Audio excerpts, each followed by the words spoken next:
ನಮಸ್ಕಾರ ವೀಕ್ಷಕರೇ, ಕರ್ನಾಟಕ ರಾಜ್ಯೋತ್ಸವದ ಶುಭಾಶಯಗಳು. ಕರ್ನಾಟಕ ಏಕೀಕರಣವಾಗಿ 69ನೇ ವರ್ಷಾಚರಣೆಯ ಈ ಸುಸಂದರ್ಭದಲ್ಲಿ ಕನ್ನಡ ರಾಜ್ಯೋತ್ಸವ ಆಚರಣೆ ಹಿನ್ನೆಲೆ ಬಿಜಿ ಪ್ಲಸ್ ಪಕ್ಕಾ ಸುದ್ದಿ ವಾಹಿನಿ ನವೆಂಬರ್ ತಿಂಗಳು ಪೂರ್ತಿ ಹಮ್ಮಿಕೊಂಡಿರುವ ಕನ್ನಡ ಆರತಿ ಕನ್ನಡ ಜಾಗೃತಿ ಅಭಿಯಾನದಲ್ಲಿ ನಮ್ಮ ಕುಷ್ಟಗಿಯ ಗಣ್ಯಮಾನ್ಯರು ಪ್ರತಿನಿತ್ಯ ಒಬ್ಬರು ಪಾಲ್ಗೊಂಡು ತಮ್ಮ ಅಭಿಪ್ರಾಯ ಮಂಡಿಸುತ್ತಿದ್ದಾರೆ. ಅವರಲ್ಲಿ ಕುಷ್ಟಗಿಯ ವಿದ್ಯಾನಗರದ ಸರ್ಕಾರಿ ಹಿರಿಯ ಪ್ರಾಥಮಿಕ ಶಾಲೆಯಲ್ಲಿ ಆಂಗ್ಲ ಶಿಕ್ಷಕರಾಗಿ ಸೇವೆ ಸಲ್ಲಿಸುತ್ತಿರುವ ಸಾಹಿತಿ ಶ್ರೀನಿವಾಸ್ ದೇಸಾಯಿ ಅವರು ನಮ್ಮೊಂದಿಗಿದ್ದಾರೆ. ಮೂಲತಃ ಪಕ್ಕದ ಯಲಬುರ್ಗಾ ತಾಲೂಕಿನ ತಲ್ಲೂರು ಗ್ರಾಮದವರಾದ ಇವರು ಮಾನವೀಯ ಮೌಲ್ಯವುಳ್ಳ ಸರಳ ವ್ಯಕ್ತಿತ್ವದವರು. ಕ್ರಿಯಾಶೀಲ ಸೃಜನಶೀಲತೆ ಬೋಧನೆ ಮೂಲಕ ಮಕ್ಕಳ ಶ್ರೇಯೋಭಿವೃದ್ಧಿಗೆ ಗುಣಾತ್ಮಕ ಶಿಕ್ಷಣ ನೀಡುವಲ್ಲಿ ಶ್ರಮಿಸುತ್ತಿದ್ದಾರೆ. ಜೊತೆಗೆ ಸಾಹಿತ್ಯ ಕ್ಷೇತ್ರದಲ್ಲಿ ಹೆಚ್ಚು ಆಸಕ್ತಿ ಹೊಂದಿರುವ ದೇಸಾಯಿ ಮೇಷ್ಟ್ರು ರಾಜ್ಯ ಹಾಗೂ ಜಿಲ್ಲಾ ಮಟ್ಟದ ದಿನಪತ್ರಿಕೆ ವಾರಪತ್ರಿಕೆಗಳಲ್ಲಿ ಕತೆ ಕವನ ಸೇರಿದಂತೆ ಸಾಮಾಜಿಕ ಶೈಕ್ಷಣಿಕ ಹಾಗೂ ಧಾರ್ಮಿಕ ಪ್ರಚಲಿತ ಲೇಖನಗಳನ್ನು ಬರೆಯುತ್ತಾ ಓದುಗರ ಗಮನ ಸೆಳೆಯುತ್ತಿದ್ದಾರೆ. ದೂರದರ್ಶನ ಚಂದನದಲ್ಲಿ ಮೂಡಿಬರುವ ಥಟ್ ಅಂತ ಹೇಳಿ ಕಾರ್ಯಕ್ರಮದಲ್ಲಿ ಭಾಗವಹಿಸಿ ಸಿಡಿ ಮತ್ತು ಪುಸ್ತಕ ಬಹುಮಾನ ಪಡೆದುಕೊಂಡಿದ್ದಾರೆ. ಇವರ ಬಹುಮುಖ ಪ್ರತಿಭೆಗೆ ಕೊಪ್ಪಳ ಜಿಲ್ಲಾ ಮಟ್ಟದ ಉತ್ತಮ ಶಿಕ್ಷಕ ಪ್ರಶಸ್ತಿ ಸೇರಿ ಹಲವು ಗೌರವ ಪುರಸ್ಕಾರ ಸಂಘ ಸಂಸ್ಥೆಗಳ ಗೌರವಗಳಿಗೆ ಭಾಜನರಾಗಿದ್ದಾರೆ. ಶ್ರೀನಿವಾಸ್ ದೇಸಾಯಿ ಅವರು ನಮ್ಮ ವಾಹಿನಿಯ ಕನ್ನಡ ಆರತಿ ಕನ್ನಡ ಜಾಗೃತಿ ಅಭಿಯಾನದ ವೇದಿಕೆಯಲ್ಲಿ ತಮ್ಮ ಅಭಿಪ್ರಾಯ ಹಂಚಿಕೊಳ್ಳಲಿದ್ದಾರೆ. ಆಲಿಸೋಣ ಬನ್ನಿ. ನಮಸ್ಕಾರ ಶ್ರೀನಿವಾಸ್ ದೇಸಾಯಿ ಅವರಿಗೆ. ನಮಸ್ತೆ ಸರ್. ನಮ್ಮ ಬಿಜಿ ಪ್ಲಸ್ ಕನ್ನಡ ಸುದ್ದಿ ವಾಹಿನಿ ಹಮ್ಮಿಕೊಂಡಿರುವ ಈ ನವೆಂಬರ್ ತಿಂಗಳು ಮಾಸಾಂತ್ಯದವರೆಗೂ ಕನ್ನಡ ಆರತಿ ಕನ್ನಡ ಜಾಗೃತಿ ವೇದಿಕೆಗೆ ತಮಗೆ ಸ್ವಾಗತ. ಈ ನಮ್ಮ ಪ್ರಾಚೀನ ಭಾಷೆ ಕನ್ನಡ, ಈ ಕನ್ನಡ ಉಳಿಸಿ ಬೆಳೆಸುವಲ್ಲಿ ಹಲವಾರು ಮಹನೀಯರ ಪಾತ್ರ ಬಹುದೊಡ್ಡದು. ಜೊತೆಗೆ ಸ್ವಾತಂತ್ರ್ಯ ನಂತರ ಈ ಭಾಷಾವಾರು ಪ್ರಾಂತ ರಚನೆಯಾದಾಗ ಹಲವಾರು ಮಹನೀಯರು ದಾರ ಸಮಿತಿ ಸೇರಿದಂತೆ ಹಲವಾರು ಸಮಿತಿಗಳನ್ನು ರಚಿಸಿ ಸಂಘಟಕರಾಗಿ ಅಖಂಡ ಕರ್ನಾಟಕ ರಾಜ್ಯಕ್ಕೆ ನಿರ್ಮಾಣಕ್ಕೆ ಕಾರಣೀಭೂತರಾದರು. ಎಸ್, ಆ ಕನ್ನಡಾಭಿಮಾನ ಇದ್ದಲ್ಲಿ ಅವರು ಅಷ್ಟು ನಮ್ಗೆ ಅಖಂಡ ಕರ್ನಾಟಕ ಕಟ್ಟಿಕೊಟ್ರು. ಆ ಕನ್ನಡಾಭಿಮಾನ ನಮ್ಮ ಜನರಲ್ಲಿ ಇದೆಯಾ ಈ ಪ್ರಸ್ತುತ ದಿನಗಳಲ್ಲಿ? ಆ ಕುರಿತು ತಮ್ಮ ಅಭಿಪ್ರಾಯ ಮಂಡಿಸಿ ಸರ್. ಕನ್ನಡ ಭಾಷೆಯ ಬಗ್ಗೆ ಅಭಿಮಾನ ಇರಬೇಕಾದದ್ದು ಎಲ್ರಿಗೂ ನಮ್ಮ ಒಂದು ಆದ್ಯ ಕರ್ತವ್ಯ ಅದು. ಬಟ್ ಇವತ್ತಿನ ದಿನಮಾನಗಳಲ್ಲಿ ಏನಾಗಿದೆ ಅಂದ್ರೆ ಕೇವಲ ನವೆಂಬರ್ ತಿಂಗಳಲ್ಲಿ ಮಾತ್ರ ಆ ಒಂದು ಅಭಿಮಾನ ಇಟ್ಕೊಳ್ಳೋದು. ಆದ್ರೂ ನವೆಂಬರ್ ತಿಂಗಳಲ್ಲಿ ಪೂರ್ತಿ ಇರ್ಲಿಕ್ಕಿಲ್ಲ. ನವೆಂಬರ್ ಮೊದಲೇ ವಾರ ಅಥವಾ ನವೆಂಬರ್ 1 ಆ ದಿನಗಳಿಗೆ ಮಾತ್ರ ಏನಾಗ್ಬಿಟ್ಟಿದೆ, ಕನ್ನಡದ ಒಂದು ಅಭಿಮಾನ, ಅದು ಹೆಮ್ಮೆ, ಅದನ್ನು ಅಷ್ಟೊಂದು ನಮಗೆ ಅದ್ರ ಬಗ್ಗೆ ಗೌರವ ಇದೆ ಅನ್ನೋದನ್ನ ಸಾಬೀತುಪಡಿಸೋಕೆ ಹೋಗ್ತಾ ಇದ್ದೀವಿ. ಬಟ್ ಈಗ ಅಲ್ಲಿ ಏನಾಗಿದೆ ಅಂತಂದ್ರೆ, ಹಿಂದಿನ ದಿನಮಾನಗಳಲ್ಲಿ ಸಾಹಿತ್ಯದ ಬಗ್ಗೆ ಒಲವು ಇತ್ತು. ಸಾಹಿತ್ಯದಿಂದಲೇ ಬದುಕು, ಸಾಹಿತ್ಯದಿಂದಲೇ ನಮ್ಮ ಜೀವನ ಅನ್ನುವಂತಹ ಒಂದು ವಿಷಯವನ್ನು ಅವರು ಮನಗಂಡಿದ್ರು. ಇವತ್ತಿನ ದಿನಗಳಲ್ಲಿ ಅದು ಏನಾಗಿದೆ ಅಂದ್ರೆ, ಸಾಹಿತ್ಯ ಅಷ್ಟೊಂದು ಪ್ರಭಾವಶಾಲಿಯಾಗಿ ಹೋಗ್ತಾ ಇಲ್ಲ. ಕನ್ನಡವನ್ನ ಕಟ್ಟಲಿಕ್ಕೆ, ಬೆಳೆಸಲಿಕ್ಕೆ, ಅದರಲ್ಲೂ ವಿಶೇಷವಾಗಿ ಮಕ್ಕಳಿಗೆ ಕನ್ನಡ ಸಾಹಿತ್ಯದ ಅರಿವನ್ನು ಮೂಡಿಸುವಲ್ಲಿ ಇಂದಿನ ಸಾಹಿತ್ಯ ಎಲ್ಲೋ ಒಂಚೂರು ಎಡುತ್ತಾ ಇದೆ. Yes sir. ಆ ಕೆಲಸ ಮಾಡಬೇಕಾದ್ದು ಕನ್ನಡ ಸಾಹಿತ್ಯ ಪರಿಷತ್ತು, ಕನ್ನಡ ಪರ ಸಂಘಟನೆಗಳು, ಅದರಲ್ಲೂ ಕನ್ನಡ ಶಾಲೆಯ ನಮ್ಮಂತಹ ಶಿಕ್ಷಕರ ಪಾತ್ರವೂ ಇದೆ. ಎಸ್. ಹಾಗಾದ್ರೆ ಈ ಮಕ್ಕಳಲ್ಲಿ ಭಾಷಾ ಪಾವಿತ್ರ್ಯತೆ ಪ್ರಾವೀಣ್ಯತೆ ಮೂಡಬೇಕನ್ನೋದು ತಾವು ತೆಗೆದುಕೊಂಡ ಕ್ರಮಗಳೇನು ಸರ್? ಇಲ್ಲಿ ಮುಖ್ಯವಾಗಿ ಮಗು ತನ್ನ ಮಾತೃಭಾಷೆಯನ್ನ ಮನೆಯಿಂದಲೇ ಕಲ್ತಿರುತ್ತೆ. ಹೌದು. ಅಲ್ಲಿ ತಂದೆ ತಾಯಿಗಳು ಶುದ್ಧವಾಗಿ ಕನ್ನಡವನ್ನ ಮಾತನಾಡುವಂತಹ ಒಂದು ಕೌಶಲ್ಯವನ್ನ ಬೆಳೆಸ್ಕೊಡ್ಬೇಕು. ಇಲ್ಲಿ ತಂದೆ ತಾಯಿಗಳಿಗೆ ಏನಾಗ್ಬಿಟ್ಟಿದೆ, ಇಂಗ್ಲಿಷ್ ವ್ಯಾಮೋಹಕ್ಕೆ ಸಿಲುಕ್ಬಿಟ್ಟಿದ್ದಾರೆ. ಆದ್ರೆ ನನ್ನ ಮಗು ಇಂಗ್ಲಿಷ್ ಮಾತಾಡುತ್ತಂದ್ರೆ, ನನ್ನ ಮಗು ಇಂಗ್ಲಿಷ್ನಲ್ಲಿ ಬೇರೆಯವ್ರ ಜೊತೆ ಸಂಪರ್ಕದಲ್ಲಿದ್ದಾನೆ, ಸಂವಹನ ಮಾಡ್ತಿದ್ದಾನೆ ಅಂದ್ರೆ ಅವ್ರಿಗೆ ಅದೊಂದು ದೊಡ್ಡ ಹೆಮ್ಮೆ, ಅದೊಂದು ಅಭಿಮಾನ, ಪ್ರತಿಷ್ಠೆ. ಆದ್ರೆ ಒಂದು ಸತ್ಯ ಏನಂದ್ರೆ ಸರ್, ಯಾವುದೇ ಮಗು ಮಾತೃಭಾಷೆಯನ್ನ ಚೆನ್ನಾಗಿ ಅರಿತುಕೊಂಡ್ರೆ ಕಲ್ತುಕೊಂಡ್ರೆ, ಅದನ್ನ ಚೆನ್ನಾಗಿ ಮನನ ಮಾಡ್ಕೊಂಡ್ರೆ ಮಾತ್ರ ಉಳಿದ ಭಾಷೆಗಳನ್ನ ಕಲಿಯಲಿಕ್ಕೆ ಸಾಧ್ಯ. ಉಳಿದ ಭಾಷೆಗಳನ್ನ ಕಲಿಯೋದಷ್ಟೇ ಅಲ್ಲ, ಅದನ್ನ ಚೆನ್ನಾಗಿ ಏನದು ಭಾಷಾಂತರ ಮಾಡ್ಕೊಂಡು ಅದನ್ನ ಅರ್ಥ ಮಾಡ್ಕೊಳ್ಳಿಕ್ಕೆ ಸಾಧ್ಯ ಇದೆ. ಈಗ ಅದನ್ನ ಇಂಗ್ಲಿಷ್ ಅಥವಾ ಹಿಂದಿ, ತೆಲುಗು ಆ ಭಾಷೆಯಲ್ಲಿ ಇರ್ತಕ್ಕಂಥದ್ದನ್ನ ಅರ್ಥವನ್ನ ತಿಳ್ಕೊಬೇಕು ಅಂದ್ರೆ ನಮಗ್ ಮೊದ್ಲು ಕನ್ನಡ ಭಾಷೆ ನಮಗೆ ಚೆನ್ನಾಗಿ ಗೊತ್ತಿರ್ಬೇಕು.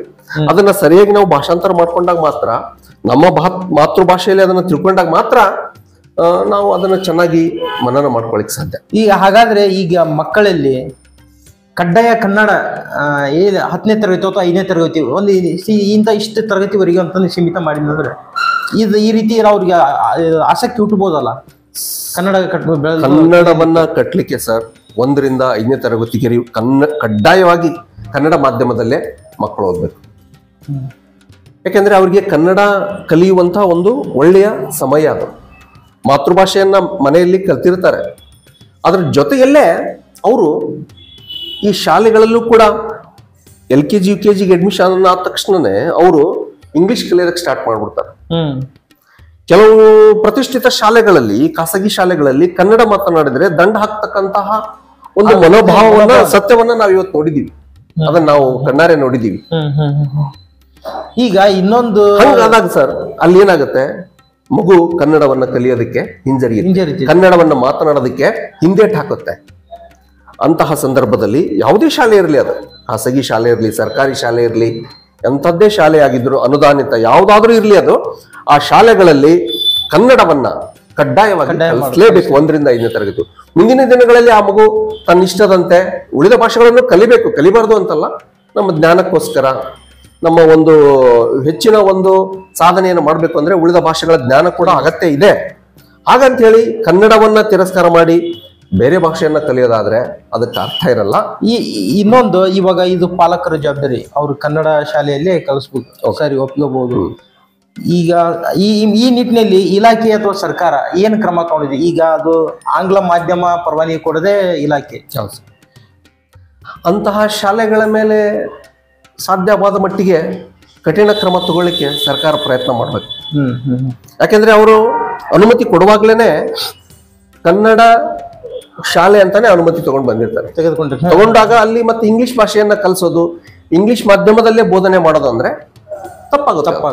ಅದೊಂದು ಕನ್ನಡಕ್ಕೆ ದ್ರೋಹ ಮಾಡ್ದಂಗೆ ಅಲ್ವಾ ಸರ್? ಆದ್ರೆ ಇಂಗ್ಲಿಷ್ ಒಂದು ವಿಷಯವನ್ನಾಗಿ ಕಲಿಸ್ಲಿ, ತಪ್ಪೇನಿಲ್ಲ. ಇಂಗ್ಲಿಷ್ ಮೂಲ ಏನಿದೆ ಆ ಒಂದು ಭಾಷೆಯನ್ನಾಗಿ ಇಟ್ಕೊಂಡು ಇಂಗ್ಲಿಷನ್ನ ಒಂದು ಭಾಷೆಯನ್ನಾಗಿ, ಒಂದು ಪುಸ್ತಕವನ್ನಾಗಿ ಕಲಿಸ್ಲಿ. ಇಡೀ ಎಲ್ಲಾ ಪುಸ್ತಕಗಳನ್ನ ಇಂಗ್ಲಿಷ್ ಮಾಧ್ಯಮದಲ್ಲೇ ನಾವು ಗಣಿತವನ್ನು, ಸಮಾಜವನ್ನು, ವಿಜ್ಞಾನವನ್ನು ಎಲ್ಲವನ್ನೂ ನಾವು ಇಂಗ್ಲಿಷ್ನಲ್ಲೇ ಹೇಳ್ತೀವಿ, ಸಾಮಾನ್ಯ ಜ್ಞಾನವನ್ನು ಕೂಡ ಇಂಗ್ಲಿಷ್ನಲ್ಲೇ ಬೋಧಿಸ್ತೀವಿ ಅಂದಾಗ ಅಲ್ಲಿ ಮಕ್ಕಳಿಗೆ ಕನ್ನಡ ಭಾಷೆಯ ಬಗ್ಗೆ ಪೂರ್ಣ ಒಂದು ಕೀಳರಿಮೆ ಬರುತ್ತೆ, ಆತ್ಮವಿಶ್ವಾಸ ಕಡಿಮೆ ಆಗುತ್ತೆ ಸರ್. ಯಾಕಂದ್ರೆ ಕನ್ನಡ ಕಟ್ಟಬೇಕಾದ ತಳ ಅಂತ ಮಕ್ಕಳ ಇಂದನೇ ನಾವು ಕಟ್ಟಬೇಕಾಗ್ತಿದೆ. ಈಗ ಇನ್ನೊಂದು ವಿಧದ ಜನ ಇದೆ, ಅವರು ಆಂಗ್ಲ ಬಳಕೆಯಿಂದ ಇನ್ನೂ ಕನ್ನಡ ವಿಸ್ತಾರ ಆಗ್ತೈತಲ್ಲ ಅನ್ನೋ ಮನೋಭಾವ, ಅವ್ರಿಗೆ ಏನೇನು ಹೇಳಕ್ ಇಚ್ಛೆ ಪಡ್ತೀವಿ ಸರ್? ಸಾಧ್ಯನೇ ಇಲ್ಲ ಅದು. ಯಾಕಂದ್ರೆ ಆಂಗ್ಲ ಪದವನ್ನ ಬಳಸಿ ನಾನು ಕನ್ನಡವನ್ನ ಉದ್ಧಾರ ಮಾಡ್ತೀನಿ ಅನ್ನೋದು ತಪ್ಪು. ಈಗಾಗಲೇ ನಮ್ಮ ದಿನನಿತ್ಯದ ಆಡು ಭಾಷೆಯಲ್ಲಿ, ದಿನನಿತ್ಯದ ಬಳಕೆಯಲ್ಲಿ ಏನಾಗಿದ್ದಾವೆ, ಕನ್ನಡ ಪದಗಳು ಹಾಸು ಹೊಕ್ಕಾಗಿದ್ದಾವೆ. ಹೌದು, ಅವುಗಳಿಗೆ ಪರ್ಯಾಯ ಪದಗಳನ್ನು ಹುಡುಕ್ತಾ ಹೋದ್ರೆ ಅದು ಕಷ್ಟ, ಮಾತನಾಡೋದು ತುಂಬಾ ಕಷ್ಟವಾಗುತ್ತೆ. ಆದ್ರೆ ಅದರ ಮಧ್ಯದಲ್ಲಿ ಇಂಗ್ಲಿಷ್ ಮತ್ತು ಕನ್ನಡ ಪದಗಳನ್ನ ಬಳಸ್ಕೊಂಡು ಈ ನಾವು ದೊಡ್ಡ ವ್ಯಕ್ತಿಗಳು ಅಂತ ಹೇಳ್ತೀವಲ್ಲ, ಸೆಲೆಬ್ರಿಟೀಸ್, ಅವ್ರು ಮಾತನಾಡ್ತಕ್ಕಂಥ ಕೆಲವು ಸಂದರ್ಶನಗಳನ್ನ ನಾವು ನೋಡಿದಾಗ ಅಲ್ಲಿ ಬರೀ ಒಂದು ಕನ್ನಡದಲ್ಲಾದ್ರೂ ಮಾತಾಡೋದಿಲ್ಲ ಅಥವಾ ಇಂಗ್ಲಿಷ್ನಲ್ಲಾದ್ರೂ ಮಾತಾಡೋದಿಲ್ಲ, ಅಲ್ಲಿ ಅರ್ಧ ಇಂಗ್ಲಿಷನ್ನ ಅರ್ಧ ಕನ್ನಡವನ್ನ ಮಾತಾಡಿ ಏನ್ ಮಾಡ್ತಾರೆ ಸರ್, ಈ ಕಡೆ ಕನ್ನಡವನ್ನು ಹಾಳು ಮಾಡ್ತಾರೆ, ಇಂಗ್ಲಿಷನ್ನು ಹಾಳು ಮಾಡ್ತಾರೆ. ಎರಡನ್ನೂ ಅಂದ್ರೆ ಅವ್ರಿಗೆ ಏನ್ ಅದೊಂದು ಮಾನಸಿಕವಾಗಿ ಅಥವಾ ನಮ್ಮನ್ನ ಜನ ನೋಡ್ತಾರೆ, ಅವ್ರಿಗೆ ಇಂಗ್ಲಿಷ್ ಬರುತ್ತೆ, ಇಂಗ್ಲಿಷ್ ಇಷ್ಟೊಂದು ಚೆನ್ನಾಗಿ ಮಾತಾಡ್ತಾರೆ ಅಂದ್ರೆ ಅವರು ಹೆಚ್ಚಿಗೆ ಓದಿರ್ಬಹುದು, ದೊಡ್ಡ ಕೋರ್ಸ್ ಗಳನ್ನ ಮಾಡಿರ್ಬಹುದು, ಅವರು ಇಷ್ಟೊಂದು ಇಂಗ್ಲಿಷ್ ಚೆನ್ನಾಗಿ ಮಾತಾಡ್ತಾರೆ ಅಂದ್ರೆ ತಮ್ಮನ್ನ ತಾವು ಬಿಂಬಿಸ್ಕೊಳ್ಳೋದು. ಸರ್ ನೋಡಿ, ಕನ್ನಡವನ್ನ, ಮಾತೃಭಾಷೆಯನ್ನ ಯಾರು ಚೆನ್ನಾಗಿ ಅರ್ಥ ಮಾಡ್ಕೊಂಡಿರ್ತಾರೋ, ಯಾರು ಚೆನ್ನಾಗಿ ಕಲ್ತಿರ್ತಾರೋ ಅವರಲ್ಲಿ ಒಳ್ಳೆಯ ಆತ್ಮವಿಶ್ವಾಸ ಇರುತ್ತೆ. ಅವರು ತಮ್ಮ ಜೀವನದ ಬಗ್ಗೆ ಒಂದು ಬಲವಾದಂತ ಒಂದು ಹಿಡಿತವನ್ನು ಸಾಧಿಸಿರ್ತಾರೆ. ಅದಿಲ್ಲ ಅಂದ್ರೆ ಬೇರೆ ಭಾಷೆಗಳನ್ನ ಕಲಿಯಕ್ ಹೋಗಿ ಕನ್ನಡನೂ ಕಲಿಯಕ್ಕಾಗಲ್ಲ, ಈ ಕಡೆ ಬೇರೆ ಯಾವ್ದ್ರಲ್ಲಿ ಪೂರ್ಣತೆ ಹೊಂದಕ್ ಸಾಧ್ಯನೇ ಆಗದೇ ಇಲ್ಲ ಸರ್. ಫಸ್ಟ್ ನಮ್ಮ ಮಾತೃಭಾಷೆಯನ್ನ ಪರಿಪೂರ್ಣವಾಗಿ ಕಲಿಬೇಕು ಅನ್ನೋದು ನನ್ನ ಉದ್ದೇಶ ಸರ್. ಸರ್ ತಾವೊಬ್ಬ ಸಾಹಿತಿಯಾಗಿ ಹಲವಾರು ಲೇಖನಗಳನ್ನ ಬರೆದಿರಿ, ಕವಿತೆಗಳನ್ನು ಬರೆದಿರಿ. ತಾವು ಇವಾಗ ಸದ್ಯ ರಚಿಸ್ತಕ್ಕಂಥ ಸಾಹಿತ್ಯ ಈಗಿನ ಯುವ ಸಮೂಹ ಏನೈತಲ್ಲ ಆ ಸಾಹಿತ್ಯ ಯಾವ ರೀತಿ ಇದೆ, ಈ ಹಿಂದೆ ರಚಿಸ್ತಕ್ಕಂಥ ಸಾಹಿತ್ಯ ಅಂದ್ರೇನು, ಕನ್ನಡ ಶಬ್ದಗಳನ್ನು ಅವ್ರು ಬಳಸ್ತಕ್ಕಂಥ ಪದ ಬಳಕೆ, ಶಬ್ದ ಭಂಡಾರ, ಅದನ್ನ ತುಲನೆ ಮಾಡಿದಾಗ ನಿಮ್ಗೇನು ಅದ್ರಾಗ ವ್ಯತ್ಯಾಸ ಕಂಡು ಬರುತ್ತೆ?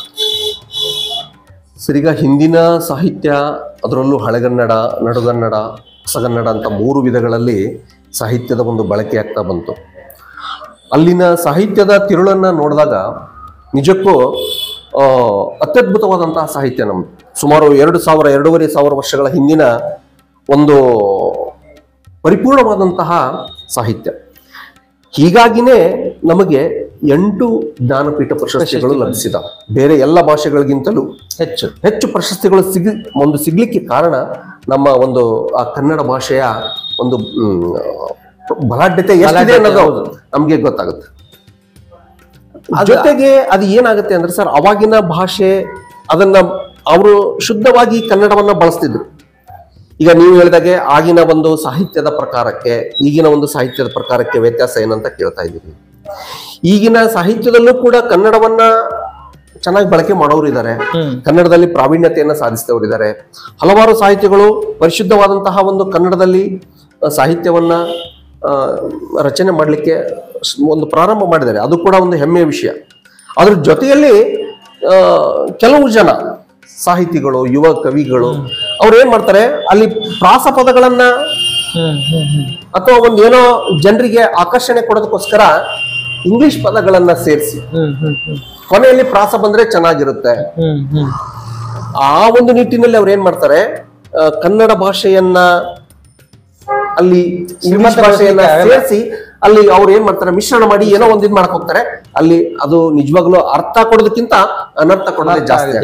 ಅದು ಗಟ್ಟಿತನೂ ಇರಲ್ಲ, ಸತ್ವ ಇರಲ್ಲ. ಅಲ್ಲೊಂದು ಪ್ರಾಸ ಇದೆ ಅನ್ನೋದು ಅಷ್ಟೇ, ಬಟ್ ಪ್ರಾಸಕ್ಕಿಂತಲೂ ಹೆಚ್ಚಾಗಿ ಕವನದಲ್ಲಿ ಒಂದು ಗಟ್ಟಿತನ. ಕಾರಣ ಏನ್ ಆ ರೀತಿ ಪ್ರಾಸಕ್ಕೆ ಜೋತು ಬಿದ್ದು ಇವ್ರು ಬರ್ತಕ್ಕಂಥ ಸಾಹಿತ್ಯ ಆಗ ಏನ್ ಕಾರಣ ಅಂತ ಅವ್ರು ಏನ್ ಅಧ್ಯಯನ ಅಂತಿರೋ ಏನು? ಅದಕ್ಕೆ ಬಹುಶಃ ಸರ್ ಕಾರಣ ಏನಂದ್ರೆ ಸಾಹಿತ್ಯದ ಕೊರತೆ, ವಿಷಯ ಸಂಗ್ರಹದ ಕೊರತೆ, ಶಬ್ದಗಳ ಕೊರತೆ. ಅದೇ ಪ್ರಾಸ ಪದಗಳನ್ನ ನಾವು ಕನ್ನಡದಲ್ಲಿ ಹುಡುಕಿದ್ರೆ ಸಾಕಷ್ಟು ಸಿಗ್ತಾವ. ಹೌದು, ಅದೇ ಪ್ರಾಸ ಪದಗಳನ್ನ ಈಗ ನಾವು ಹೆಚ್ಚು ಡುಂಡಿರಾಜ್ ಅವರ ಸಣ್ಣ ಸಣ್ಣ ಚುಟುಕುಗಳನ್ನ ನೋಡ್ತೀವಿ.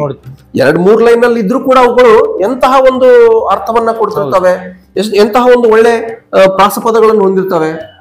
ಅವುಗಳನ್ನ ನಾವು ಹೆಚ್ಚು ಕವನಗಳನ್ನು ಓದಿದಾಗ, ಹೆಚ್ಚು ಸಾಹಿತ್ಯವನ್ನು ಅಭ್ಯಾಸ ಮಾಡಿದಾಗ ವಿಷಯ ಸಂಗ್ರಹ ಜಾಸ್ತಿ ಆಗುತ್ತೆ, ಪದಗಳ ಒಂದು ಸಂಗ್ರಹ ಜಾಸ್ತಿ ಆಗುತ್ತೆ.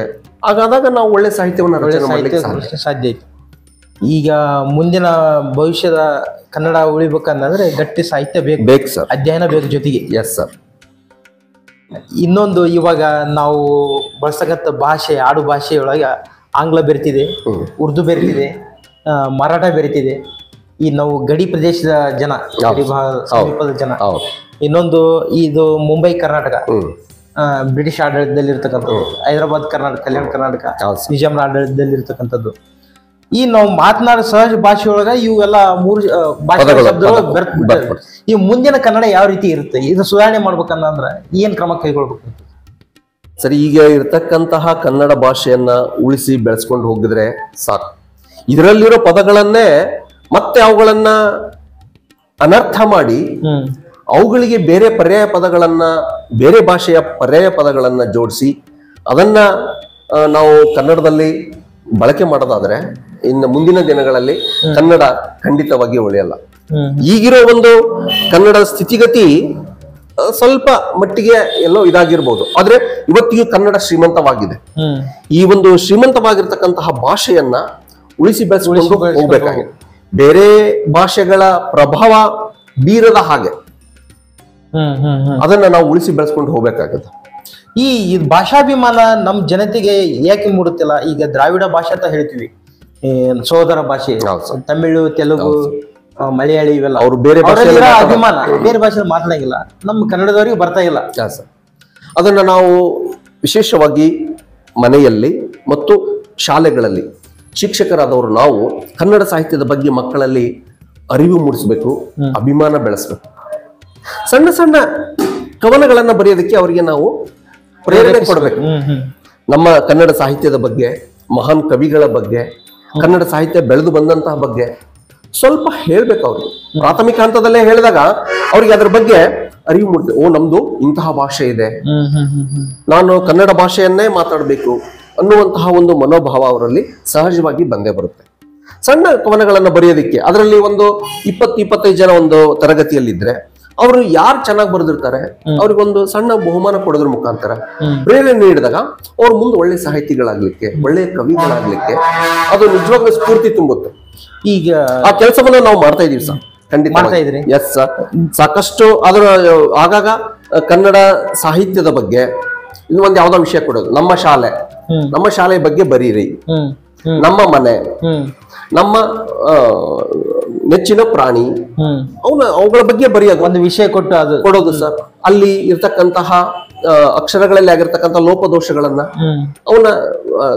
ಅವ್ರನ್ನ ವಿಶ್ವಾಸಕ್ಕೆ ತಗೊಂಡು ಇದು ಹೀಗೆ ಅಂತ ತಿಳಿಸಿ ಹೇಳಿದಾಗ ನೋಡು ನಮ್ಮ ಸಾಹಿತ್ಯಕ್ಕೆ ಬಹಳಷ್ಟು ಒಂದು ಬೆಲೆ ಇದೆ, ಅದನ್ನು ಉಳಿಸ್ಕೊಂಡು ಬೆಳೆಸ್ಕೊಂಡು ಹೋಗ್ಬೇಕು, ಚೆನ್ನಾಗಿ ಬರೀಬೇಕು. ಕುವೆಂಪು, ಬೇಂದ್ರೆ, ಕಾರಂತ್ ಅವರಂತಹ ಅವರಷ್ಟು ಹೆಸರು ಮಾಡಕ್ ಆಗದಿದ್ರು, ಅಂತವರ ಸಾಲಿನಲ್ಲಿ ನಾವು ನಿಂತ್ಕೊಳಕ್ ಆಗದಿದ್ರು ಅದನ್ನ ಓದಿ ನಾವು ಹೆಚ್ಚಿನ ಒಂದು ಮನ್ನಣೆಯನ್ನು ಪಡಿಬಹುದು ಅನ್ನುವಂತಹ ಒಂದು ಪ್ರೇರಣೆಯನ್ನ ಮಕ್ಕಳಿಗೆ ನೀಡಿದ್ರೆ ಖಂಡಿತ ಕೂಡ ಅವರು ಸಾಹಿತ್ಯದಲ್ಲಿ ಅಭಿರುಚಿಯನ್ನು ಬೆಳೆಸ್ಕೋತಾರೆ, ಅಭಿಮಾನ ಬೆಳೆಸ್ಕೋತಾರೆ. ಅದು ಏನಾಗುತ್ತೆ, ಮಕ್ಕಳಲ್ಲಿ ಸ್ಫೂರ್ತಿ ತುಂಬುತ್ತೆ, ನಮ್ಮ ಸಾಹಿತ್ಯದ ಬಗ್ಗೆ ಒಲವು ಜಾಸ್ತಿ ಮೂಡುತ್ತೆ. ಅದೇನಾಗುತ್ತೆ ಸರ್, ಮುಂದೆ ಬರ್ತಾ ಬರ್ತಾ ಕನ್ನಡದ ಬಗ್ಗೆ ಗಟ್ಟಿತನವನ್ನ ಬೆಳೆಸುತ್ತೆ. ಅದು ಆಗ್ಲಾರ್ದಕ್ಕೆ ಇವತ್ತು ನಮ್ಮ ರಾಜ್ಯದಲ್ಲಿ ಕಡ್ಡಾಯ ಕನ್ನಡ ಅದು ಜಾರಿ ಆಗ್ತಿಲ್ಲ. ಬೇರೆ ರಾಜ್ಯದಲ್ಲಿ ಹೋದಾಗ ಅವ್ರು ಬೇರೆ ಭಾಷೆಯಲ್ಲಿ ಮಾತಾಡ್ಸಿದ್ರೆ ನಮ್ಮನ್ನ ಮಾತಾಡೋದಿಲ್ಲ. ಅದೇ ಅವರ ಮಾತೃಭಾಷೆಯಲ್ಲಿ ಮಾತಾಡ್ಸಿದ್ರೆ ಮಾತ್ರ ಅವರು ನಮ್ಮನ್ನೇ ಮಾತಾಡ್ತಾರೆ. ಇಲ್ಲಿ ಹಾಗಿಲ್ಲ. ನಾವು ಬೇರೆ ಇಲ್ಲಿ ಗಡಿ ಭಾಗದ ಒಂದು ನಗರ ಪ್ರದೇಶಕ್ಕೆ ಹೋದ್ರೆ ನಮಗೆ ಮರಾಠಿ ಬರ್ತಿರ್ಬೇಕು, ಇಲ್ಲ ತಮಿಳು ಬರ್ತಿರ್ಬೇಕು, ಇಲ್ಲ ತೆಲುಗು ಬರ್ತಿರ್ಬೇಕು. ಎಲ್ರೂ ಎಲ್ಲ ಭಾಷೆಗಳನ್ನ ಕಲೀಲಿಕ್ಕೆ ಸಾಧ್ಯ ಇಲ್ಲ. ನಾವು ಕನ್ನಡ ಮಾತಾಡಿದ್ರೆ ಅಲ್ಲಿ ಬೆಲೆನೇ ಇಲ್ವಾ ಅನ್ನುವಂತಹ ಒಂದು ಪರಿಸ್ಥಿತಿ ನಿರ್ಮಾಣ ಆಗಿದೆ ಇವತ್ತು. ಹಂಗಾದ್ರೆ ಈ ನಿಟ್ಟಿನಲ್ಲಿ ಜನಾಂದೋಲನ ಆಗ್ಬೇಕು ಸರ್. ಅಲ್ಲಲ್ಲಿ ಜಾಗೃತಿ ಕಾರ್ಯಕ್ರಮಗಳು ನಡಿಬೇಕು. ಅದರಲ್ಲೂ ಸರ್ಕಾರ ಕಟ್ಟುನಿಟ್ಟಿನ ಒಂದು ಕ್ರಮಗಳನ್ನ ತಗೊಂಡ್ರೆ ಒಳ್ಳೇದು. ಅದರಲ್ಲೂ ಈ ಒಂದು ವಿದ್ಯಾರ್ಥಿ ಜೀವನದಲ್ಲಿ ಕನ್ನಡ ಭಾಷೆಯ ಬಗ್ಗೆ ಹೆಚ್ಚಿನ ಜ್ಞಾನ ಮೂಡಿಸಬೇಕು. ಯುವ ಜನತೆ ಸಾಕಷ್ಟು ಸಂಘಗಳನ್ನು ಕಟ್ಕೊಂಡಿದ್ದಾರೆ.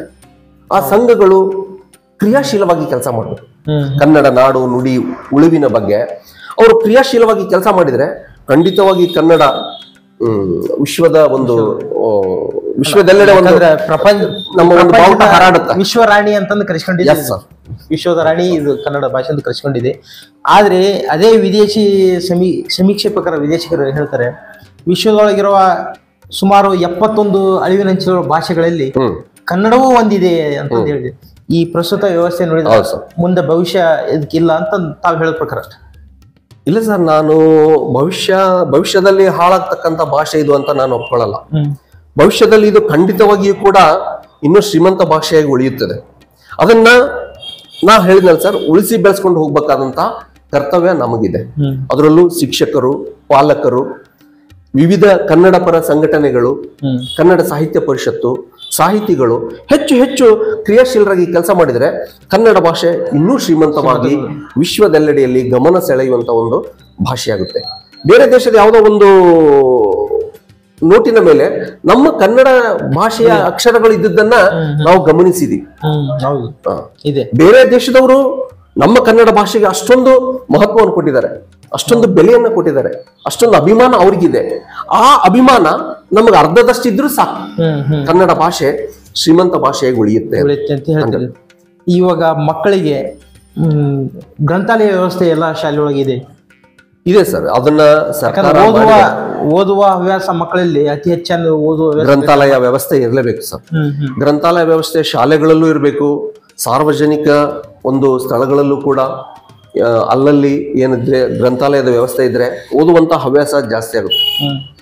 ಈಗ ನಾವು ಗ್ರಂಥಾಲಯಕ್ಕೆ ಹೋದಾಗ ಓದದೇ ಇರಕ್ಕಂತೂ ಆಗೋದಿಲ್ಲ, ಸಹಜವಾಗಿ ಓದಿಯೇ ಓದ್ತೀವಿ. ಅಲ್ಲಿ ಇರ್ತಕ್ಕಂತ ಒಂದು ಕನ್ನಡ ಭಾಷೆಯ ಪುಸ್ತಕಗಳು, ಕನ್ನಡ ಭಾಷೆಯ ದಿನಪತ್ರಿಕೆಗಳು ನಮ್ಗೇನ್ ಮಾಡ್ತೇವೆ, ಸಹಜವಾಗಿ ನಮ್ಮ ಮೇಲೆ ಪರಿಣಾಮ ಬೀರ್ತವೆ. ಹಾಗಾಗಿ ನಾವು ಮಕ್ಕಳಲ್ಲಿ ಕೂಡ ಏನ್ ಮಾಡ್ತಾ ಇದೀವಿ, ವಾರಕ್ಕೊಂದ್ಸಾರೆ ರಾಮಾಯಣ ಮಹಾಭಾರತದ ಪುಸ್ತಕಗಳಿದಾವೆ, ಬೀರ್ಬಲ್ಲ ತೆನಾಲಿ ರಾಮನ ಕಥೆಗಳಿದಾವೆ, ಆಮೇಲೆ ನೈತಿಕ ಕಥೆಗಳು, ಅವೆಲ್ಲ ಪುಸ್ತಕಗಳನ್ನ ನಾವು ವಾರದಲ್ಲಿ ಒಂದ್ಸಾರೆ ಕೊಡ್ತೀವಿ. ಕೊಟ್ಟು ಅವುಗಳನ್ನ ನಾವು ದಾಖಲೆಯನ್ನಾಗಿ ಇಟ್ಕೋತೀವಿ. ಈ ಮಗು ಈ ಪುಸ್ತಕ ಓದಿದೆ, ಆ ಮಗುವಿಗೆ ಸಾಧ್ಯವಾದ್ರೆ ಒಂದೊಂದು ಎರಡೆರಡು ಪ್ರಶ್ನೆಯನ್ನ ಕೇಳುವಂತಹ ಒಂದು ಕೆಲವು ಸಂದರ್ಭಗಳಲ್ಲಿ ನಮಗದು ಅವಕಾಶ ಸಿಕ್ಕರೆ ನಾವು ಅದನ್ನು ಕೂಡ ಮಾಡ್ತಾ ಇದ್ವಿ. ಆಗ ಏನಾಗುತ್ತೆ, ಮಕ್ಕಳಲ್ಲಿ ಸಾಹಿತ್ಯದ ಅಭಿಮಾನ ಜಾಸ್ತಿ ಆಗುತ್ತೆ, ಅಕ್ಷರ ಜ್ಞಾನ ಜಾಸ್ತಿ ಮೂಡುತ್ತೆ. ಎಲ್ಲಿ ಒತ್ತಕ್ಷರ, ದೀರ್ಘಾಕ್ಷರ ಯಾವುದು, ಸ್ವರಾಕ್ಷರ, ಅವು ಎಲ್ಲವುಗಳ ಪರಿಚಯ ಮಗುವಿಗಾಯ್ತು ಅಂದ್ರೆ ಸಹಜವಾಗಿ ಅವನಿಗೆ ಕನ್ನಡದ ಮೇಲೆ ಅಭಿಮಾನ ಮೂಡುತ್ತೆ, ಅವನು ಬರೆಯೋದಕ್ಕೆ ಸ್ಟಾರ್ಟ್ ಮಾಡ್ತಾನೆ. ಸಾಧ್ಯ. ಇದು ಈಗ ಖಾಸಗಿ ಶಾಲೆಗಳಲ್ಲಿ, ಈ ಕನ್ನಡ ಶಾಲೆಯಲ್ಲಿ ಇರ್ತಕ್ಕಂಥ ಈ ಚಟುವಟಿಕೆಗಳು ಖಾಸಗಿ ಶಾಲೆಯಲ್ಲಿ ಸಿಗ್ತಾ ಇಲ್ಲ, ಪಾಲಕರು ಸಿಗ್ತಾ ಇಲ್ಲ ಅನ್ನೋದು ನಾವು ಗೊತ್ತೇ ಇದೆ. ಇನ್ನೊಂದು ಮುಂದುವರೆದು ಹೇಳ್ಬೇಕನ್ನೋದ್ರೆ, ಕೆಲ ನೌಕರದಾರ ಶಿಕ್ಷಕರೇ ಸಹ ತಮ್ಮ ಮಕ್ಕಳನ್ನೇ ಕನ್ನಡ ಶಾಲೆಗೆ ಹಾಕ್ಲಾರ್ದ ಆಂಗ್ಲ ಮಾಧ್ಯಮ ಖಾಸಗಿ ಶಾಲೆಗೆ ಕಳ್ಸಕ್ಕಂತ ಒಂದು ವ್ಯವಸ್ಥೆ ಇಲ್ಲಿ ಇದೆ. ತಮಗೂ ಅದು ಗೊತ್ತಿದೆ. ಅಂತವ್ರಿಗೆ ತಾವ್ ಏನ್ ಹೇಳಕ್ಕೆ ಇಚ್ಛೆ ಪಡ್ತೀರಿ ಸರ್? ಮಗು ಈಗ ನೋಡಿ, ಈಗ PUC ಮತ್ತು ಉಳಿದ ಉನ್ನತ ಹಂತದ ವಿದ್ಯಾಭ್ಯಾಸ ಮಾಡ್ಬೇಕಾದ್ರೂ ಕೂಡ ಇವತ್ತು ಕನ್ನಡ ಮಾಧ್ಯಮದಲ್ಲಿ ಪುಸ್ತಕಗಳು ಬಂದಿದೆ. ಹಾಗಿದ್ದಾಗ ನಾವು ಮಕ್ಕಳನ್ನ ಕನ್ನಡ ಮಾಧ್ಯಮದಲ್ಲೇ ಓದಿಸಿದ್ರೆ ತಪ್ಪೇನಿಲ್ಲ. ಈಗ PUC ನಾವು ವಿಜ್ಞಾನ ವಿಭಾಗವನ್ನು ತಗೊಂಡಾಗ ಅಲ್ಲಿ ನಾವು ಇಂಗ್ಲಿಷನ್ನೇ ಓದ್ಬೇಕಾಗಿತ್ತು ಇಷ್ಟು ದಿವಸ. ಹೌದು. ಈಗ ಅದು ಕನ್ನಡದಲ್ಲಿದೆ. ಮುಂದಿನ ಇಂಜಿನಿಯರಿಂಗ್ ಕೋರ್ಸ್ಗಳು, ಕೆಲವು ಒಳ್ಳೆಯ ಮುಂದಿನ ಹಂತದ ಕೋರ್ಸ್ಗಳೇನಿದಾವೆ ಅವುಗಳಲ್ಲೂ ಕೂಡ ಕನ್ನಡ ಒಂದು ಕಡ್ಡಾಯವಾಗಿ ಮಾಡಿದ್ದಾರೆ. ಹಾಗಾದಾಗ ನಾವು ಮಕ್ಕಳನ್ನ ಕನ್ನಡ ಮಾಧ್ಯಮದಲ್ಲಿ ಓದಿಸೋದ್ರೆ ಏನು ತಪ್ಪೇನಿಲ್ಲ. ಆದ್ರೆ ಅದು ಹೇಳಿದ್ನಲ್ಲ ಸರ್, ಒಂದು ಪ್ರತಿಷ್ಠೆ. ಕನ್ನಡ ಶಾಲೆಗೆ ಹೋಗ್ಬಿಟ್ರೆ ಮಗು ಅಷ್ಟೊಂದು ಅವರ ಒಂದು ಪ್ರತಿಷ್ಠೆ ಜಾಸ್ತಿ ಆಗಲ್ಲ, ಎಷ್ಟೇ ಕಷ್ಟ ಆಗ್ಲಿ ತಮಗೆ. ಇದು ಇನ್ನೊಂದು ನಾನು ಕೇಳ್ತೀನಿ ಗುರುಗಳೇ, ಈ ಗ್ರಾಮೀಣ ಭಾಗದಲ್ಲಿ ಈ ಪ್ರತಿಷ್ಠೆ ಅಂತಂದೇನು ಕಂಡು ಬರಂಗಿಲ್ಲ, ಕಂಡು ಬರೋದಿಲ್ಲ. ಗ್ರಾಮಾಂತರ ಪ್ರದೇಶ, ಇದು ನಗರ ಪ್ರದೇಶದಲ್ಲಿ, ಗ್ರಾಮಾಂತರ ಪ್ರದೇಶದಲ್ಲಿ ಒಂದೇ ಶಾಲೆ ಇರುತ್ತೆ, ಎರಡು ಇರ್ತವೆ, ಅಥವಾ ಲಾಸ್ಟ್ ಒಂದು 3-4 ಶಾಲೆಗಳಿರ್ಬೋದು. ಅಲ್ಲಿ ಅವರು ಕಡ್ಡಾಯವಾಗಿ ಆ ಒಂದು ಕನ್ನಡ ಮಾಧ್ಯಮದ ಶಾಲೆಗೆ ಕಳಿಸ್ತಾರೆ. ಹಾಗಾಗಿ ನೀವು ಅವರ ಒಂದು ಈಗ ಎಷ್ಟೇ ಸಾಧನೆ ಮಾಡಿದ್ರೆ ಅಂದ್ರೆ ನೋಡ್ರಿ, ನೀವು ಹಳ್ಳಿಯಲ್ಲಿ ಅಂದ್ರೆ ಗ್ರಾಮೀಣ ಪ್ರದೇಶದ ಪ್ರತಿಭೆಗಳೇ ಇವತ್ತು ಉನ್ನತ ಸ್ಥಾನದಲ್ಲಿ. ಇವತ್ತು ಯಾರಾದ್ರೂ ಸಾಧನೆ ಮಾಡಿದಾರೆ ಅಂದ್ರೆ ಅವರು ಒಂದು ಹಳ್ಳಿಯವರು ಇರ್ತಾರೆ, ಇನ್ನೊಂದು ಬಡತನದಲ್ಲಿ ಬೆಳೆದಿರೋ. ಈ ಖಾಸಗಿ ಶಾಲೆಯಲ್ಲಿ ಬೆಳೆದಿರೋರು, ಓದಿದವರು ಸಾಧನೆ ಮಾಡಿಲ್ಲ ಅಂತಲ್ಲ ಸರ್, ಆದ್ರೆ ಶೇಕಡಾವಾರು ಫಲಿತಾಂಶವನ್ನ ತಗೊಂಡಾಗ ನಮ್ಮ ಕನ್ನಡ ಶಾಲೆಯ ಮಕ್ಕಳು ಹೆಚ್ಚು ಸಾಧನೆ ಮಾಡಿದ್ರು. ಈ ವರ್ಷ ನೋಡ್ರಿ SSLCಯಲ್ಲಿ ಪ್ರಥಮ ಸ್ಥಾನ ಬಂದಿದ್ದು ನಮ್ಮ ಸರ್ಕಾರಿ ಶಾಲೆ ಹುಡುಗಿ.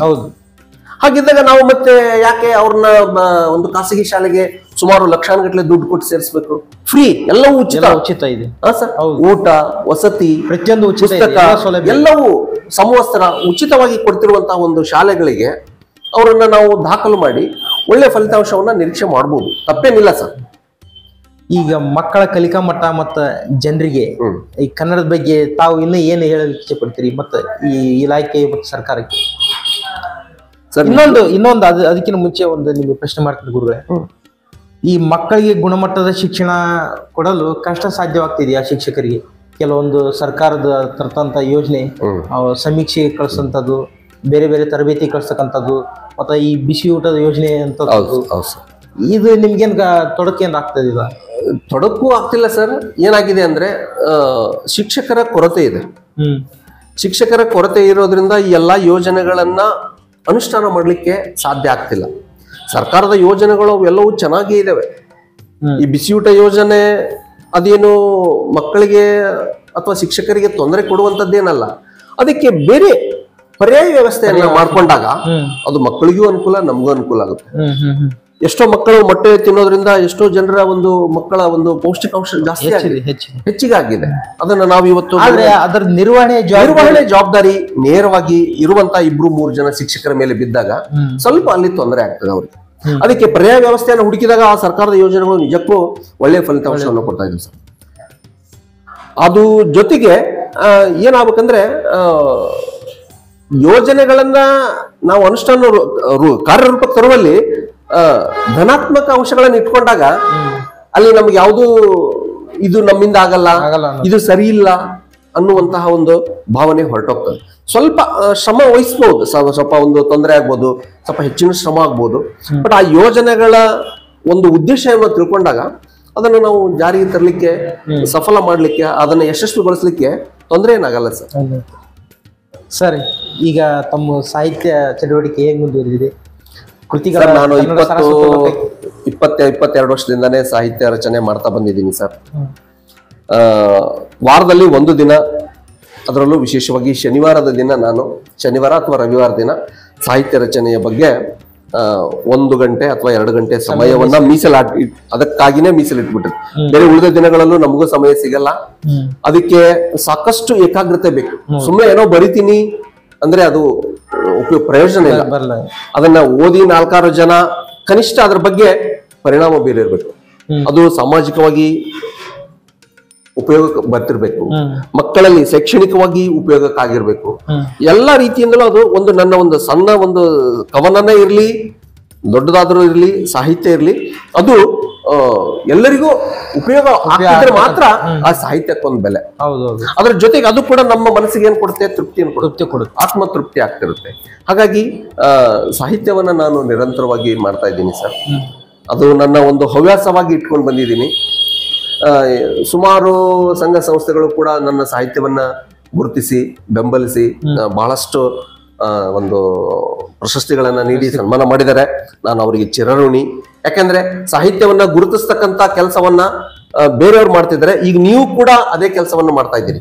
ನಿಜಕ್ಕೂ ಕನ್ನಡ ಸಾಹಿತ್ಯದ ಬಗ್ಗೆ ಇಷ್ಟೊಂದು ಕಳಕಳಿ ಕಾಳಜಿಯನ್ನು ಹೊಂದಿರತಕ್ಕಂತ ಒಂದು ತಮ್ಮ ಚಾನಲ್ಗೆ ನಿಜವಾಗ್ಲೂ ನಾನು ಧನ್ಯವಾದಗಳನ್ನು ಹೇಳೋದಕ್ಕೆ ಇಷ್ಟಪಡ್ತೀನಿ. ಅದು ತಾವು ಮೊದಲಿಗೆ ಹೇಳಿದ್ರಿ, ಪ್ರಪ್ರಥಮ ಬಾರಿ ಹೇಳಿದ್ರಿ, ನವೆಂಬರ್ ತಿಂಗಳು ಬಂತಂದ್ರೆ ದಿನಕ್ಕೆ ಸೀಮಿತ ಕಾರ್ಯಕ್ರಮ ಮಾಡಿ ಕನ್ನಡಪರ ಸಂಘಟನೆ, ಸಾಹಿತ್ಯ ಪರಿಷತ್ತು ಇದ್ದಾರೆ. ಅದಕ್ಕೆ ಒಂದೇ ದಿನಕ್ಕೆ ಸೀಮಿತ ಮಾಡಿದ್ರೆ ಏನು ಗೊತ್ತಾಗಲ್ಲ ಸರ್. ಕೆಲವೊಬ್ರು ನೀವು ಕನ್ನಡದ ಬಗ್ಗೆ ಇನ್ನೂ ಹಲವಾರು ಜನ ತಮ್ಮ ಅಭಿಪ್ರಾಯಗಳು ಮಂಡಿಸ್ಬೇಕಂತಿರ್ತಾರ, ಕನಸು ಕಟ್ಟಿರ್ತಾರ, ಇದೇ ರೀತಿ ಸಾಗಿದ್ರೆ ಒಳ್ಳೇದು ಅಂತ. ಅದೊಂದು ತಿಂಗಳು ಪೂರ್ಣ ಇದೊಂದು ವೇದಿಕೆ ಕಲ್ಪಿಸಿದ್ರೆ ಒಂದು ಜಾಗೃತಿ ಮೂಡ್ಬೋದಲ್ಲ ಅನ್ನೋ ಒಂದು ಉದ್ದೇಶಕ್ಕೆ ನಾವು ಈ ಕಾರ್ಯಕ್ರಮ ಮಾಡಿದ್ವಿ. ಒಳ್ಳೇದು ಸರ್. ಇದು ಇನ್ನೂ ಮುಂದುವರೆದ್ರೆ ಒಳ್ಳೇದು. ನವೆಂಬರ್ ತಿಂಗಳದ ನಂತರದ ದಿನಗಳಲ್ಲೂ ಕೂಡ ದಿನವೂ ಆಗದಿದ್ರು ವಾರದಲ್ಲಿ ಒಂದು ದಿನನಾದರೂ ಒಬ್ಬ ಒಳ್ಳೆಯ ವಿಶೇಷ ಸಾಧನೆಯನ್ನ ಮಾಡಿರ್ತಕ್ಕಂಥ ವ್ಯಕ್ತಿಗಳನ್ನ, ಅದರಲ್ಲೂ ವಿಶೇಷವಾಗಿ ಕನ್ನಡ ಸಾಹಿತ್ಯ, ಕನ್ನಡದ ಒಂದು ಒಲವು, ಕನ್ನಡದ ಬಗ್ಗೆ ಹೋರಾಟ ಮಾಡಿರ್ತಕ್ಕಂಥದ್ರ ಬಗ್ಗೆ ಅವರಂತವ್ರನ್ನ ನೀವು ಪರಿಚಯ ಮಾಡಿದ್ರೆ, ಅವರ ಒಂದು ಸಾಧನೆಗಳನ್ನ ಜನರಿಗೆ ತಿಳಿಸಿದ್ರೆ ಖಂಡಿತವಾಗಿ ಏನಾಗುತ್ತೆ, ಕನ್ನಡದ ಒಂದು ಉಳಿವು ಜಾಸ್ತಿ ಆಗುತ್ತೆ. ಆ ಅಳಿವಿನಂಚಿನಲ್ಲಿರುವಂತಹ ಈ ಒಂದು ಭಾಷೆ ಅಂತ ಏನ್ ಹೇಳ್ತಿದ್ರಲ್ಲ, ಅದು ಖಂಡಿತವಾಗಿಯೂ ಅಳಿವಿನಂಚಿಗೆ ಹೋಗಲ್ಲ, ಉಳಿಯುತ್ತೆ. ಅದು ಸಾಕಷ್ಟು ಅಭಿವೃದ್ಧಿ ಆಗುತ್ತೆ. ಅಂತಹ ಕೆಲಸವನ್ನ ನೀವು ಮಾಡ್ತಿರೋದು ನಿಜಕ್ಕೂ ನಮ್ಗೆ ಹೆಮ್ಮೆ ಅನ್ಸುತ್ತೆ, ಖುಷಿ ಅನ್ಸುತ್ತೆ. ಅದ್ರ ಜೊತೆಯಲ್ಲಿ ಇನ್ನಷ್ಟು ಇದು ಉತ್ತರೋತ್ತರವಾಗಿ ಬೆಳಿಬೇಕು ಅನ್ನುವಂಥದ್ದು ನನ್ನ ಆಸೆ ಸರ್. ಮಾಡ್ತೀವಿ ಸರ್, ನಾವು ಕಾರ್ಯಕ್ರಮ ಮಾಡ್ತೀವಿ. ಕೊನೆಯದಾಗಿ ತಾವು ಕನ್ನಡ ಈ ನೆಲದ ಭಾಷೆ, ಅನ್ನದ ಭಾಷೆ ಅಂತಂದು ಏನು ಕೂಗೆದ್ದಿದೆ, ಆ ಬಗ್ಗೆ ಏನು ಹೇಳಕ್ಕೆ ಇಷ್ಟಪಡ್ತೀರಿ? ನಮ್ಮ ಜನರಿಗೆ, ವೀಕ್ಷಕರಿಗೆ ಕನ್ನಡದ ಬಗ್ಗೆ ತಾವು ಏನು ಅಭಿಮಾನ ಮೂಡಿಸೋದ್ರ ಬಗ್ಗೆ ಹೇಳ್ತೀರಿ ಸರ್? ಒಂದು ಪಂಪ ಹೇಳ್ದ, ಮಹಾನ್ ಕವಿ, ಆದಿಕವಿ, ಈ ಒಂದು ನಾಡಿನಲ್ಲಿ, ಕನ್ನಡ ನಾಡಿನಲ್ಲಿ ಮರಿದುಂಬಿಯಾಗಿಯೋ ಅಥವಾ ಕೋಗಿಲಿಯಾಗಿಯೋ ಜನಿಸಿದ್ರೆ ನನ್ನ ಜನ್ಮ ಸಾರ್ಥಕ ಅಂತ. ಅಂಥದ್ರಲ್ಲೂ ನಾವು ಈ ಒಂದು ನಾಡಿನಲ್ಲಿ ಮನುಷ್ಯರಾಗಿ ಹುಟ್ಟಿದೀವಿ ಅಂದ್ರೆ ನಮ್ಮ ಜನ್ಮ ಸಂಪೂರ್ಣವಾಗಿ ಸಾರ್ಥಕವಾಗಿದೆ. ನಾವು ಅದನ್ನ ಸಾರ್ಥಕ ಪಡಿಸ್ಕೊಳ್ಬೇಕಾಗಿದ್ದು ಬರೀ ನಮ್ಮ ಸ್ವಾರ್ಥಕ್ಕೋಸ್ಕರ ಅಲ್ಲ. ನಮ್ಮ ಭಾಷೆ, ನಮ್ಮ ನೆಲ, ನಾವು ಆ ನೆಲದಲ್ಲಿ ಇದೀವಿ ಅಂದ್ರೆ ನಾವು ಅದಕ್ಕೆ 100% ನಾವು ಅದಕ್ಕೆ ನಮ್ಮ ಒಂದು ಋಣವನ್ನ ತೀರ್ಸಕ್ಕಾಗದಿದ್ರು ಕನಿಷ್ಠ ನಮ್ಮಿಂದ ಎಷ್ಟು ಸಾಧ್ಯ ಇದೆಯೋ ತೀರಿಸ್ಬೇಕು. ಎಸ್, ರಕ್ತ ಸುರಿಸಕ್ಕಾಗದಿದ್ರು ಅಟ್ಲೀಸ್ಟ್ ಬೆವರು ಸುರಿಸ್ಬೇಕು. ಕನಿಷ್ಠ ಪಕ್ಷ ನಾವು ಬೆವರನ್ನ ಸುರಿಸ್ಲಿಕ್ಕೆ ನಾವು ಪ್ರಯತ್ನ ಮಾಡ್ಬೋದು. ಅದೇ ಹೇಳ್ತಾರಲ್ಲ ಸರ್, ಒಂದ್ ಕಡೆ ಕುವೆಂಪು ಅವರು, ಕನ್ನಡಕ್ಕಾಗಿ ಕೊರಳೆತ್ತು ಅಲ್ಲಿ ಪಾಂಚಜನ್ಯ ಮೊಳಗುತ್ತದೆ, ಕನ್ನಡಕ್ಕಾಗಿ ಕೈ ಎತ್ತು ನಿನ್ನ ಕೈ ಕಲ್ಪವೃಕ್ಷವಾಗುತ್ತದೆ, ನಿನ್ನ ಕಿರು ಬೆರಳೆತ್ತಿದರೆ ಸಾಕು ಅಲ್ಲಿ ಗೋವರ್ಧನಗಿರಿ ಸೃಷ್ಟಿಯಾಗುತ್ತದೆ ಅಂತ. ಇಷ್ಟು ಮಾಡಿದ್ರೆ ಸಾಕು. ಸಣ್ಣ ಕನ್ನಡಕ್ಕಾಗಿ ನಾವು ಒಂದು ಕಿರುಡು ಬೆರಳೆತ್ತಲಿಕ್ಕೆ ಆಗಲ್ವಾ? ಕನ್ನಡಕ್ಕಾಗಿ ಒಂದು ನಮ್ಮ ಕೈಯನ್ನ ನಿಮಗೋಸ್ಕರ ಇಂತಹ ಒಂದು ಕನ್ನಡ ಸಾಹಿತ್ಯದ ಬಗ್ಗೆ ಕನ್ನಡ ಭಾಷೆಯ ಬಗ್ಗೆ ಬೆಂಬಲ ಕೊಡ್ತಕ್ಕಂಥವ್ರಿಗೆ ನಮ್ಮ ಒಂದು ಕೈಯನ್ನ ಬಲಪಡಿಸ್ಲಿಕ್ಕೆ ಸಾಧ್ಯ ಇದೆ. ಅಷ್ಟು ನಾವು ಮಾಡಿದ್ರೆ ಕನ್ನಡ ಭಾಷೆ ಶ್ರೀಮಂತ ಭಾಷೆಯಾಗಿ ಒಂದು ಶ್ರೇಷ್ಠ ಭಾಷೆಯಾಗಿ ಮುಂದಿನ ದಿನಗಳಲ್ಲಿ ಬೆಳೀತಾ ಹೋಗುತ್ತೆ ಸರ್. ಧನ್ಯವಾದ ಸರ್. ಧನ್ಯವಾದ. ಇವರಿಗೂ ತಮ್ಮ ಸಮಯವನ್ನು ಕೊಟ್ಟು ಕನ್ನಡದ ಬಗ್ಗೆ ತಮ್ಮ ಅಭಿಮಾನ ತೋರಿದ್ರಿ. ಜೊತೆಗೆ ತಮ್ಮ ಶಾಲಾ ಶಿಕ್ಷಣದಲ್ಲಿ ಮಕ್ಕಳಿಗೆ ತಾವು ಕೈಗೊಂಡ ಚಟುವಟಿಕೆ ಹಾಗೂ ಕನ್ನಡ ಪರ ಅಭಿವೃದ್ಧಿ ಹೊಂದಲು ಏನು ಮಾಡಿದರೆ ಸಾಧ್ಯ ಅನ್ನೋದ್ರ ಬಗ್ಗೆ ತಿಳಿಸ್ಕೊಟ್ರಿ. ಹಾಗೂ ಈ ಕನ್ನಡ ಎಂದಿಗೂ ಅದು ಅಳಿಯುವುದಿಲ್ಲ, ಶ್ರೀಮಂತವಾಗುತ್ತದೆ ಅಂತ ಅಭಿಮಾನ ಮೆರೆದ್ರಿ. ತಮಗೆ ನಮಸ್ಕಾರ. ಧನ್ಯವಾದಗಳು ಸರ್. ವೀಕ್ಷಕರೇ, ನಾಳಿನ ಸಂಚಿಕೆಯಲ್ಲಿ ಮತ್ತೊಬ್ಬ ಅತಿಥಿಯೊಂದಿಗೆ ಭೇಟಿಯಾಗೋಣ. ನಮಸ್ಕಾರ.